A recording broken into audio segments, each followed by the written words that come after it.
আমরা পাকিস্তানি রাজাকার কয় না, এরা কইবেন ভারতীয় রাজাকার। আমরা যারা ইসলামের পক্ষে কথা বলি, ভারতের বিরুদ্ধে বক্তব্য দেই, এরা কি কয়? আমরা পাকিস্তানি রাজাকার না রে বেটা। পাকিস্তান যে বাংলাদেশের উপর জুলুম করছে এটা আমরা স্বীকার করি। ৭১-এ আমাদের উপর জুলুম করছে, এই জুলুমটা রাজনৈতিক ছিল, করছে জেনারেলরা।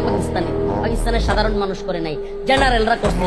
এই সেনাবাহিনীর জেনারেলরা যেই আমাদের উপর জুলুম করছে, আজকে তারা চেতনা ট্যাবলেট বিক্রি করো, চেতনা, মুজিবের চেতনা, ৭১-এর চেতনা, বাঙালি চেতনা, এই চেতনা ব্যবসায়ীদেরকে বলি, এই আপনারা একটা প্রশ্ন করবেন এই চেতনা ব্যবসায়ীদেরকে, এই চেতনা ব্যবসায়ীরা ৭১-এর চেতনা ট্যাবলেট বিক্রি করো।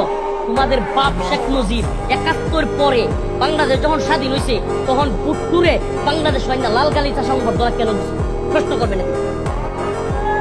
চেতনার ব্যবসা করো। পাকিস্তানের প্রধানমন্ত্রী বট্টুরে বাংলাদেশে শেখ মুজিব কেন লাল গালিচারা সংবর্ধনা দিল?